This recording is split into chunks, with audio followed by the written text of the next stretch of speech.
IPL 2026 ৬৬তম match. Gujarat টাইটানের কাছে 89 রানে হেরে প্লে অফে খেলার স্বপ্ন শেষ হয়ে গেল চেন্নাই সুপার কিংয়ের। আহমেদাবাদের নরেন্দ্র মোদী আন্তর্জাতিক ক্রিকেট স্টেডিয়ামে টসে হেরে প্রথমে ফিল্ডিংয়ের সিদ্ধান্ত নেয় চেন্নাই সুপার কিং এবং ব্যাটিংয়ে আমন্ত্রণ জানায় স্বাগতিক গুজরাট টাইটানকে।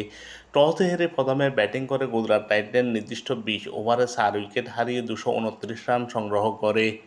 গুজরাট টাইটানের দুই উদ্বোধনী ব্যাটসম্যান সাই সুদর্শন এবং শুভমান গিল দুর্দান্ত শুরু করেন। গুজরাট টাইটানের প্রথম উইকেটের পতন ঘটে দলীয় 125 রানের সময়।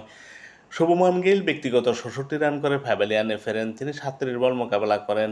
7টি 4 3টি 6 ছিল তার 66 রানের ইনিংসে। অপর উদ্বোধনী ব্যাটসম্যান সাই সুদর্শন ছিলেন দুর্দান্ত ছন্দে। 53 বল মোকাবেলা করে 84 রান করেন। 7টি 4 7টি 6 ছিল তার 84 রানের ইনিংসে। 158.49 স্ট্রাইক রেটে ব্যাটিং করেন তিনি এই ম্যাচে। ওয়ান ডাউনে খেলতে নামা জস বাটলার ছিলেন আরও দুর্দান্ত ছন্দে। 27 বল মোকাবেলা করে 57 রান করেন। 5টি 4 7টি 6 ছিল তার 57 রানের ইনিংসে। 211 স্ট্রাইক রেটে ব্যাটিং করেন তিনি এই ম্যাচে। এছাড়া ওয়াশিংটন সুন্দর 3 বল মোকাবেলা করে 7 রান করেন এবং অতিরিক্ত থেকে আসা 17টি রান। গুজরাট টাইটান নির্দিষ্ট 20 ওভারে 4 উইকেট হারিয়ে 229 রান সংগ্রহ করে। গুজরাট টাইটানের বিপক্ষে চেন্নাইয়ের বোলাররা খুব একটা সুবিধা করতে পারেননি। চেন্নাইয়ের হয়ে বোলিং করেন মুকুল চৌধুরী, 4 ওভার বোলিং করে 36 রান দিয়ে 1 উইকেট শিকার করেন। স্পেন্সার জনসন 4 ওভার বোলিং করে 47 রান দিয়ে 1 উইকেট শিকার করেন।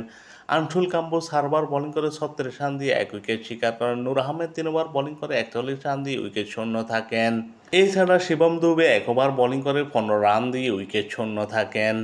230 রানের জয়ের লক্ষ্যে ব্যাটিং করতে নেমে গুজরাট টাইটান 13.4 ওভারে 10 উইকেট হারিয়ে 140 রান করে এবং 89 রানের বড় ব্যবধানে পরাজিত হয় এবং এরই সাথে বিদায় নিশ্চিত হয় চেন্নাই সুপার কিংয়ের। চেন্নাই সুপার কিংয়ের উদ্বোধনী ব্যাটসম্যান সঞ্জু স্যামসন এই ম্যাচে সবাইকে হতাশ করেন। 1 বল মোকাবেলা করে 0 রানে প্যাভিলিয়নে ফেরেন। ম্যাথিউ শট 14 বল মোকাবেলা করে 24 রান করেন। 1টি 6 3টি 4 ছিল তার 24 রানের ইনিংসে। ঋতুরাজ গায়কোয়াড় 7 বল মোকাবেলা করে 16 রান করেন। 2টো 6 1টি 4 ছিল তার 16 রানের ইনিংসে। উর্বিল ফেটেল 2 বল মোকাবেলা করে 0 রানে আউট হলে অনেকটা চাপে পড়ে চেন্নাই সুপার কিং। অবশ্য এরপরও দলকে জয়ের স্বপ্ন দেখান শিবম দুবে। 17 বল মোকাবেলা করে 47 রান করেন। 7টি 6 7টি 4 ছিল তার 47 রানের ইনিংসে।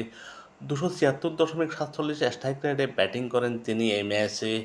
শিবম দুবের আউট হওয়ার সাথে সাথে চেন্নাই সুপার কিংয়ের স্বপ্ন শেষ হয়ে যায়। চেন্নাই সুপার কিং শেষ পর্যন্ত 13.4 ওভারে 10 উইকেট হারিয়ে 140 রান করে এবং 89 রানে পরাজিত হয়। চেন্নাই সুপার কিংয়ের বিপক্ষে বোলিং করেন রশিদ খান, 2 ওভার বোলিং করে 18 রান দিয়ে 3 উইকেট শিকার করেন। কাদিসুর আবাদার 3.4 ওভার বোলিং করে 32 রান দিয়ে 3 উইকেট শিকার করেন। মোহাম্মদ সিরাজ 3 ওভার বোলিং করে 26 রান দিয়ে 3 উইকেট শিকার করে ম্যান অব দি ম্যাচ নির্বাচিত হন।